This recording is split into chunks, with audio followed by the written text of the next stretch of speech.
ഇത് മാസ് മോട്ടോഴ്സിന്നാണ്. Honda Activa നമ്മൾ സർവീസ് വർക്കായിട്ട് കയറ്റിയിട്ടുണ്ട്. നമുക്ക് അതിനകത്ത് ജോബ് കാർഡിൽ പറഞ്ഞേക്കണ work general service, water service ചെയ്യണം, ഫ്രണ്ട് മൺകാർഡ്, ഫ്ലാപ്പിൻ്റെ ബാക്ക് സൈഡ് ഒരയണ കേസ് പറഞ്ഞിട്ടുണ്ട്. പിന്നെ ബാക്ക് ടയർ ചെക്ക് ചെയ്യുക, അത്രയാണ് മെയിനായിട്ട് പറഞ്ഞേക്കണേ. ഇതിനകത്ത് നമുക്ക് മീറ്റർ റീഡിങ് കാണിക്കുന്നത് 8162. മീറ്റർ മാറ്റി പുതിയത് വെച്ചേക്കണതാണ്. അത് 8162 കിലോമീറ്റർ റീഡിംഗ് ആയിട്ട് കാണിച്ചാണ് കേട്ടോ. അപ്പോൾ നമ്മൾ വണ്ടി ഓടിച്ചു നോക്കി വർക്കിന് കയറ്റിയിട്ടുണ്ട്. അപ്പോൾ നമ്മൾ സർവീസിൻ്റെ ഭാഗമായിട്ട് ബാക്ക് ബ്രേക്കൊക്കെ ചെക്ക് ചെയ്യാൻ വേണ്ടി അയച്ചിട്ടുണ്ട്. ബ്രേക്ക് ലൈനർ നമുക്ക് ഇതിനകത്ത് നോക്കുമ്പോൾ കമ്പനി ലൈനർ കിടക്കണം. ഹോണ്ടയുടെ ഒറിജിനൽ ലൈനറാണ്, പുതിയ ലൈനർ വലിയ പഴക്കമായിട്ടില്ല. അപ്പോൾ ബ്രേക്കിൻ്റെ ക്യാമൊക്കെ ഒന്ന് അഴിച്ച് ഗ്രീസ് ചെയ്ത് നമുക്ക് റീസെറ്റ് ചെയ്യാം. അതേപോലെ ബാക്ക് വീൽ പിടിപ്പിക്കുന്നത് ഈ ഒരു ഷാഫ്റ്റും വേണം. അത് ഗിയർ ബോക്സിൻ്റെ ഉള്ളിൽ നിന്ന് തന്നെ ഷാഫ്റ്റാണ്. അതിൻ്റെ ബെയറിങ്ങിൻ്റെ പ്ലേ നോക്കുമ്പോൾ ചെറിയൊരു പ്ലേ തുടങ്ങിയിട്ടുണ്ട്. എന്നാൽ കംപ്ലയിൻ്റ് ഒന്നും പറയാറായിട്ടില്ല, ഒരല്പം പ്ലേ ചെറുതായിട്ട് കാണിക്കുന്നുണ്ട് ഇതിനകത്ത് കേട്ടോ. അത് ഈ ഭാഗത്ത് ബെയറിങ്ങൊക്കെ പുതിയ ബെയറിംഗ് ആയിട്ടാണ് കാണുന്നത്. അപ്പോൾ പരമാവധി ഉപയോഗിക്കുക. എന്തെങ്കിലും ലീക്കേജോ കാര്യങ്ങളൊക്കെ ഉണ്ടെങ്കിൽ മാത്രം നമ്മൾ നോക്കിയാൽ മതി. ബാക്കിലത്തെ ടയറിൻ്റെ കണ്ടീഷൻ ചെക്ക് ചെയ്യാൻ പറഞ്ഞിട്ടുണ്ടായിരുന്നു. ടയർ ഇതുമ്പോൾ കിടക്കുന്നത് കട്ട ചെയ്താണ്, റീസോൾ ചെയ്തിട്ടാണ് ടയറാണ്. ടയർ കംപ്ലൈൻ്റ് ആണ്, ഫുള്ള് തീർന്നിരിക്കണതാണ്. ഇത് ട്യൂബ് ഉള്ള മോഡൽ ടയറാണ് ഇതുമ്പോൾ കിടക്കുന്നത് കേട്ടോ. അപ്പോൾ നമുക്ക് ടയറും ട്യൂബും കൂടി മാറ്റേണ്ടതായിട്ട് വരും. പിന്നെ ഗിയർ ബാക്ക് സൈഡിലെ ഗിയർ ബോക്സിനകത്ത് തന്നെ ഓയിലൊക്കെ നമ്മൾ ചെക്ക് ചെയ്തു, നല്ല ഓയിലാണ്. എയർ ഫിൽറ്ററിൻ്റെ ഭാഗം നമ്മൾ ഒന്ന് ചെക്ക് ചെയ്യാനൊക്കെ ആയിട്ട് അയച്ചിട്ടുണ്ട്. എയർ ഫിൽറ്ററൊക്കെ പുതിയ ഫിൽറ്റർ കിടക്കണേ. ജസ്റ്റ് ഒന്ന് തുടച്ച് ക്ലീൻ ചെയ്ത് നമുക്ക് റീസെറ്റ് ചെയ്താൽ മതി. ക്ലച്ച് CVT ക്ലച്ചിൻ്റെ ഭാഗം നമ്മൾ അഴിച്ചിട്ടുണ്ട്. ക്ലച്ച് സൈഡ് നമുക്ക് ചെക്കപ്പ് ഗ്രീസിംഗ് ഒക്കെ ആവശ്യമായിട്ട് വന്നതാണ്. അപ്പോൾ അതിന് വേണ്ടിയിട്ട് അയച്ചാണ്. ബെൽറ്റൊക്കെ നോക്കുമ്പോൾ കമ്പനി ബെൽറ്റ് കിടക്കണേ, പുതിയ ബെൽറ്റാണ്, വലിയ പഴക്കമായിട്ടില്ല. അതേപോലെ variator body, boss drive, roller കാര്യങ്ങളൊക്കെ നോക്കുമ്പോൾ നോർമൽ സാധാരണ രീതിയിലുള്ള തേമാനങ്ങളൊക്കെ ഉള്ളൂ. ക്ലച്ച് ഷൂ ഒക്കെ ആയാലും നല്ലൊരു വർക്കിംഗ് ഓക്കെയാണ്, വേറെ പ്രോബ്ലമില്ല. ക്ലച്ച് ഔട്ടർ നമ്മൾ ഒരു പ്രാവശ്യം പോളിഷ് ചെയ്തിട്ടാണ്. കുറച്ച് പൊടി കാര്യങ്ങളൊക്കെ ഉണ്ടെന്നുള്ളൂ, വേറെ കംപ്ലൈൻ്റ് ആയിട്ടൊന്നുമില്ല. വരച്ച് ക്ലീൻ ചെയ്തിടാം. ബെൻഡെക്സിൻ്റെ ഭാഗം ചെക്ക് ചെയ്തു. നല്ലൊരു ബെൻഡെക്സ് ചെറുതായിട്ട് അതിൻ്റെ വീലുമേ ടച്ച് ആവണതായിട്ട് നമ്മൾ കാണുന്നുണ്ട്, പാടുപോലെ. വേറെ കംപ്ലൈൻ്റ് ആയിട്ടൊന്നുമില്ല, വർക്കിംഗ് ഓക്കെയാണ്. പിന്നെ കിക്കറിൻ്റെ വീലൊക്കെ ഒന്ന് അഴിച്ച് ഗ്രീസ് ചെയ്തിടാം. പിന്നെ ഈ സൈഡിലേക്ക് വരുമ്പോൾ നമുക്ക് അതിൻ്റെ ചോക്കിൻ്റെ കേബിൾ, കാർബറേറ്ററിൻ്റെ ഭാഗത്തേക്ക് വരുമ്പോഴത്തേക്കും ചോക്കിൻ്റെ കേബിൾ നോക്കി, ആക്സിലേറ്ററിൻ്റെ കേബിൾ, രണ്ട് കേബിളും നല്ല കേബിളാണ്, വേറെ കുഴപ്പമൊന്നുമില്ല. കാർബറേറ്റർ ക്ലീനിങ് നമുക്ക് ജനറൽ സർവീസിൽ വരുന്നില്ല. പ്രത്യേകിച്ചൊരു കംപ്ലയിൻ്റ് ഇല്ലാന്നുണ്ടെങ്കിൽ ഇപ്പോഴത്തെ സ്റ്റേജിൽ കാർബറേറ്റർ അഴിക്കാതിരിക്കണം നല്ലത്. കാരണം E20 പെട്രോൾ ഉപയോഗിക്കുന്ന കാരണം ഒട്ടുമിക്ക വേണ്ടിയും കാർബറേറ്റർ കംപ്ലയിൻ്റ് ആണ്. ഞാൻ അതിൻ്റെ ഡീറ്റെയിൽസ് ഡിസ്ക്രിപ്ഷനിൽ കൊടുത്തേക്കാം, വീഡിയോൻ്റെ ഡിസ്ക്രിപ്ഷൻ. അത് കൃത്യമായിട്ട് നിങ്ങൾ വായിച്ച് നോക്കുകയാണെങ്കിൽ ഏകദേശം ഒരു ധാരണ കിട്ടും. 10 വണ്ടി വന്നു കഴിഞ്ഞാൽ 8 വണ്ടിയുടെയും കാർബറേറ്റർ കംപ്ലയിൻ്റാണ്. ഒന്നുപോലെ ഓവർഫ്ലോ, മിസ്സിങ്, സ്റ്റാർട്ടിങ് കംപ്ലയിൻറ്റ്, അങ്ങനെ പല രീതിയിലുള്ള കംപ്ലയിൻസുകളാണ് ഇപ്പോൾ കാർബറേറ്ററുമായി ബന്ധപ്പെട്ട് നമുക്ക് വരുന്നത് മെയിനായിട്ട്. അപ്പോൾ അതിനകത്ത് നമുക്ക് പ്രത്യേകിച്ചൊന്നും ചെയ്യാൻ പറ്റില്ല. പരമാവധി നമ്മളിപ്പോൾ ഇങ്ങനത്തെ കേസൊക്കെ വരുമ്പോൾ വേറെ കംപ്ലയിൻസ് ഇല്ലെങ്കിൽ കാർബറേറ്റർ തൊടണ്ട, ഇങ്ങനെ തന്നെ ഉപയോഗിക്കാം. എന്തായാലും കംപ്ലയിൻറ്റ് വരും. അത് ഇന്നാണോ നാളെയാണോ എന്നുള്ളത് മാത്രമേ സംശയമുള്ളൂ. എന്തായാലും ഇന്നോ നാളെയോ, ചിലപ്പോൾ ഇന്ന് തന്നെ കാണിച്ചേക്കാം, ഇനി അതിലേക്ക് ഒരു മാസം കഴിഞ്ഞ് കാണിക്കാം, ചിലപ്പോൾ 2-3 മാസം കഴിഞ്ഞ് കാണിക്കാം. എന്തായാലും കംപ്ലയിൻറ്റ് വരും എന്നുള്ളത് 100% ഉറപ്പാണ്. കാരണം ഈ സ്റ്റേജിലുള്ള എല്ലാ വണ്ടികളും കംപ്ലയിൻറ്റ്സ് കാണിച്ചു. ഒരു സ്റ്റെപ്പ് കാർബറേറ്റർ മാറ്റി തുടങ്ങി. അപ്പോൾ നമ്മുടെ വണ്ടിക്കും ആ കംപ്ലയിൻറ്റ്സ് വരും എന്നിരുത്തിയിട്ട് ഇപ്പോൾ നമ്മൾ അഴിക്കേണ്ട കാര്യമില്ല, അങ്ങനെ തന്നെ പോവാം. ഞാൻ ഇത്രയും പറഞ്ഞ കാരണം എന്ന് വെച്ചാൽ ഓൾറെഡി കാർബറേറ്ററുമായി റിലേറ്റഡ് ആയിട്ടുള്ള കംപ്ലയിൻറ്റ് ഇപ്പോൾ 90% കൂടുതലാണ്. അപ്പോൾ അതുകൊണ്ട് ഞാൻ ഒന്ന് സൂചിപ്പിച്ചു എന്നുള്ളൂ. കാർബറേറ്റർ നമ്മൾ അഴിക്കുന്നില്ല. അപ്പോൾ അതുമായി ബന്ധപ്പെട്ട ഓവർഫ്ലോൻ്റെ കംപ്ലയിൻറ്റ്, മിസ്സിങ് എന്തെങ്കിലും കാണിക്കുകയാണെങ്കിൽ മാത്രം അത് അഴിച്ചാൽ മതി. പിന്നെ എഞ്ചിൻ ഹെഡിൻ്റെ ഭാഗം നമ്മൾ നോക്കി, ഹെഡ് കവറിൻ്റെ ഗ്യാസ്കറ്റ് ലീക്കായിട്ട് ഓയിൽ താഴേക്ക് ചാടി തുടങ്ങിയിട്ടുണ്ട്. അപ്പോൾ നമുക്ക് ആ കവർ ഗ്യാസ്കറ്റ് അഴിച്ച് മാറ്റി മൗണ്ട് റബ്ബർ മാറ്റിയിട്ട് കഴിഞ്ഞാൽ പ്രോബ്ലം അവിടെ സോൾവ് ചെയ്യാം. പിന്നെ ഫ്രണ്ടിലേക്ക് വരുമ്പോൾ ഫ്രണ്ട് ബുഷുകളൊക്കെ ഒന്ന് ഗ്രീസ് ചെയ്യാൻ വേണ്ടി അയച്ചു. അപ്പോൾ നമ്മുടെ ഈ ഫ്രണ്ടിലത്തെ ഷോക്കിൻ്റെ ഗ്രീൻ ബുഷ് കംപ്ലയിൻ്റ് ആണ്.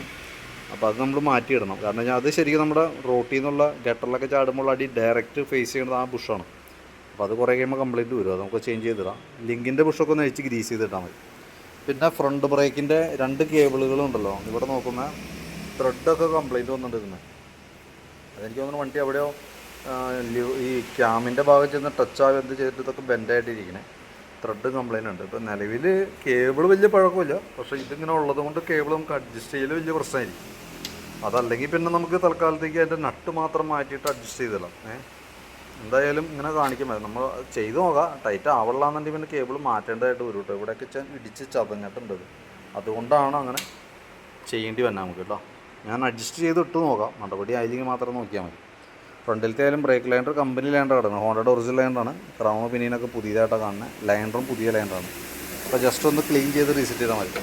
ഫ്രണ്ട് ടയറൊക്കെ ആയാലും അത്യാവശ്യം ഉപയോഗിക്കാനുണ്ട്. ഇപ്പോൾ നമ്മൾ ടയർ മാറ്റാനായിട്ട് ഉദ്ദേശിക്കുന്നുണ്ടെങ്കിൽ നമുക്ക് ഈ ടയർ റൊട്ടേഷനിലേക്ക് ചെയ്തിടാം. ഇപ്പോൾ ഞാൻ എസ്റ്റിമേറ്റ് ഇടുമ്പോൾ അതിനകത്ത് ടയറിൻ്റെ എസ്റ്റിമേറ്റും കൂടി കാണിക്കാം. അപ്പോൾ അതിനകത്ത് നമുക്ക് ഈ ടയർ ബാക്കിലേക്ക് ഇട്ടിട്ട്, ഫ്രണ്ടിൽ കിടക്കുന്ന ടയർ ബാക്കിലേക്ക് ഇട്ടിട്ട് ആ പുതിയ ടയർ ഫ്രണ്ടിൽ ഇടണമായിരിക്കും കുറേ കൂടി നല്ലത്. ഇത് ഫ്രണ്ടിൽ കിടക്കുന്നത് ട്യൂബ്ലെസ് ആണ്, ബാക്കിൽ കിടക്കുന്നത് ട്യൂബുള്ള മോഡലാണ്. അപ്പോൾ ട്യൂബും ടയറും മേടിക്കണം, ട്യൂബും കൂടി ഇട്ടാലാണ് നമുക്ക് അതിൻ്റെ അത് വർക്ക് കറക്റ്റായിട്ട് സെറ്റ് ചെയ്യാനായിട്ട് പറ്റുള്ളൂ. ഇനി റിമ്മിൻ്റെ കണ്ടീഷൻ അത് അഴിക്കുമ്പോൾ അറിയാൻ പറ്റുള്ളൂ. കാര്യമായിട്ടുള്ള തുരുമ്പുണ്ടെങ്കിൽ അതും കൂടി മാറ്റിയിട്ട് സെറ്റ് ചെയ്യുന്നതായിരിക്കും ബെറ്റർ. അങ്ങനെയാണെങ്കിൽ അത് ട്യൂബ്ലെസ്സിലേക്ക് കൺവേർട്ടാക്കി വെക്കണമായിരിക്കും ബെറ്റർ. ഞാനിപ്പോൾ തൽക്കാലം ടയറും ട്യൂബും ഉൾപ്പെടുത്തിയിട്ടുള്ള എസ്റ്റിമേറ്റ് ഇടണേ. വീഡിയോ കണ്ടതിന് ശേഷം നോക്കിയിട്ട് പറഞ്ഞാൽ മതി. പിന്നെ ബാറ്ററി നമുക്കിത് ഇരിക്കുന്നത് ആംറോണിൻ്റെ ബാറ്ററിയാണ്. 5 ആമ്പിയറിൻ്റെ ബാറ്ററിയാണ് ഇതും ഇരിക്കുന്നത് കേട്ടോ. സാധാരണ 4 ആമ്പിയറിൻ്റെയാണ് സാധാരണ ബാറ്ററി വയ്ക്കാറ്. ഇതെന്നാൽ ഇരിക്കുന്നത് 5 ആമ്പിയറിൻ്റെയാണ്. നിലവിൽ വേറെ പ്രോബ്ലം ഒന്നുമില്ല. 2025 ബാറ്ററിയാണ് വണ്ടി ഇരിക്കുന്നത്. ഞാൻ അതിൻ്റെ വോൾട്ടൊക്കെ നോക്കി. വോൾട്ട് നോക്കുമ്പോൾ 12.90 വരെയൊക്കെ വന്നുണ്ട്. നമ്മൾ ലോഡ് ടെസ്റ്റിലേക്ക് കൊടുക്കുമ്പോൾ ലോഡ് ചെയ്യുമ്പോൾ 9.37 ആണ്. ഒരല്പം വേരിയേഷൻ കാണിക്കുന്നുണ്ട്. എന്ന് കരുതിയിട്ട് കംപ്ലയിൻ്റ് ഒന്നും കാണിക്കുന്നില്ല, ഒരല്പം വേരിയേഷൻ. അപ്പോൾ നമുക്ക് അതിൻ്റെ ടെർമിനൽ കാര്യങ്ങളൊക്കെ ഒന്ന് ക്ലീൻ ചെയ്ത് നമുക്ക് റീസെറ്റ് ആക്കാം. പിന്നെ നമ്മുടെ ഈ ലിവറിൻ്റെ ബാൻഡ് സൈഡിലത്തെ ലൂസായിട്ട് ഈ മൊത്തത്തിൽ മിററിൻ്റെ സൈഡ് ഒരു ചെറിയ ഷെയ്ക്ക് കാണിക്കുന്നുണ്ട്. അതൊന്ന് അഴിച്ചിട്ട് ആ ലിവർ ബാൻഡ് ഒന്ന് ചേഞ്ച് ചെയ്തിടാം കേട്ടോ. പിന്നെ നമുക്ക് ഈ ഭാഗത്തേക്ക് വരുമ്പോഴത്തേക്കും സ്പാർക്ക് പ്ലഗൊക്കെ ഒന്ന് അഴിച്ച് ക്ലീൻ ചെയ്ത് റീസെറ്റ് ചെയ്യുന്നുണ്ട്. എയർ ഫിൽറ്ററിൻ്റെ കൂട്ടത്തേക്കുള്ള പ്ലഗ് മാറ്റിയിട്ടാണ് വേണം. വലിയ പഴക്കമുള്ള പ്ലഗല്ല, ജസ്റ്റ് ഒന്ന് ക്ലീൻ ചെയ്ത് കയറ്റിയാൽ മതി. അതേപോലെ തന്നെ സെക്കൻഡറി ഫിൽറ്ററും ഒന്ന് ക്ലീൻ ചെയ്ത് കയറ്റിയാൽ മതി. എഞ്ചിൻ ഓയിലിൻ്റെ കേസ് ജോബ് കാർഡിൽ പറഞ്ഞിട്ടില്ല. പക്ഷെ നമ്മൾ നോക്കുമ്പോൾ അതിനകത്ത് ഓയിൽ ലെവൽ കണ്ടില്ല. അത് കാരണം ഓയിൽ ഊറ്റി നോക്കിയതാണ്. ഓയിലിൻ്റെ അവസ്ഥ ഇതാണ്. ഓയിൽ ലെവൽ കുറവായിട്ടാണ് കാണുന്നത് കേട്ടോ. ഈ എഞ്ചിൻ ഓയിലിൻ്റെ പ്രത്യേകത എന്ന് വെച്ചാൽ ഓയിൽ നമ്മൾ നിർബന്ധമായിട്ടും ഓയിൽ ലെവൽ, ഇപ്പോൾ ഓയിൽ ചില വണ്ടിക്ക് ഓയിൽ കത്തിപ്പോണ കംപ്ലയിൻ്റ് ഉണ്ടാവും, പുകയുടെ പ്രശ്നം ഉണ്ടാവും, അതല്ലെങ്കിൽ ഓയിൽ ലീക്ക് ഉണ്ടാവും. ഇതിലിപ്പോൾ ചെറുതായിട്ട് ഹെഡിൻ്റെ സൈഡ് ഓയിൽ ലീക്ക് ഉണ്ട്. പക്ഷേ എന്ത് കരുതി അത്രയും ഓയിൽ കുറയാനുള്ള ലീക്കേജ് ഒന്നും ഫ്രണ്ട് സൈഡിൽ കാണുന്നില്ല. അപ്പോൾ മൈന്യൂട്ടായിട്ട് പുകയുടെ പ്രശ്നം ഉണ്ടോ എന്നുള്ള ദിവസം നോക്കേണ്ടതായിട്ടുണ്ട്. ഇപ്പോൾ ഇത്രയും ലെവൽ കുറവുള്ളതുകൊണ്ട് സ്വാഭാവികമായിട്ട് ഇതിനകത്തേക്ക് നമുക്ക് ഓയിൽ ഒഴിക്കുക, ടോപ്പപ്പ് ചെയ്യണതിലും നല്ലത് എഞ്ചിൻ ഓയിൽ മാറ്റുന്നതായിരിക്കും. ഓയിൽ ചേഞ്ച് നമ്മൾ ഓരോ 3000 കിലോമീറ്റർ കൂടുമ്പോഴാണ് നമുക്ക് മാറ്റേണ്ടി വരാം. അതിനിടയിൽ ഓയിൽ ചിലവ് കാര്യങ്ങളുള്ള വണ്ടിയാണെന്നുണ്ടെങ്കിൽ ഇടയ്ക്കിടയ്ക്ക് നമ്മൾ ചെക്ക് ചെയ്യേണ്ടതും, ലെവൽ കുറഞ്ഞിട്ടുണ്ടെങ്കിൽ പോകണ്ടെങ്കിൽ അത് ടോപ്പപ്പ് ചെയ്ത് ഉപയോഗിക്കേണ്ടതാണ് കേട്ടോ. അതല്ലെങ്കിൽ നമ്മൾ ഈ പറഞ്ഞ രീതിയുടെ എഞ്ചിനൊക്കെ ഓടി കുറേ കഴിയുമ്പോഴത്തേക്ക് അത് മേജർ കംപ്ലയിൻറ്റിലേക്ക് പോകും. ഒരുപാട് പൈസ സാമ്പത്തികമായിട്ട് നമുക്ക് അതിനകത്ത് നഷ്ടം വരും കേട്ടോ. അപ്പോൾ ഞാൻ ഈ എസ്റ്റിമേറ്റ് ഇടുമ്പോൾ അതിനകത്ത് എഞ്ചിൻ ഓയിലും കൂടി ഉൾപ്പെടുത്തുന്നുണ്ട്. വീഡിയോ കണ്ടതിന് ശേഷം നിങ്ങൾ നോക്കിയിട്ട് പറയുന്നതും പ്രകാരമാണ് എന്തെങ്കിലും നമ്മൾ ചെയ്യുള്ളൂ ഏത് വർക്കും. അപ്പോൾ വീഡിയോ കണ്ടതിന് ശേഷം നോക്കിയിട്ടൊന്ന് റിപ്ലൈ ഇടാം. എസ്റ്റിമേറ്റ് നോക്കുക, അതിന് ശേഷം വേണം റിപ്ലൈ ചെയ്യാനായിട്ട്.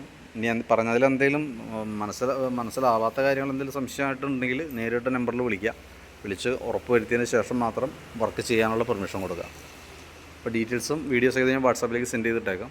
വീഡിയോ കണ്ടതിന് ശേഷം നോക്കിയിട്ടൊന്ന് റിപ്ലൈ ഇട്ടേക്കാം.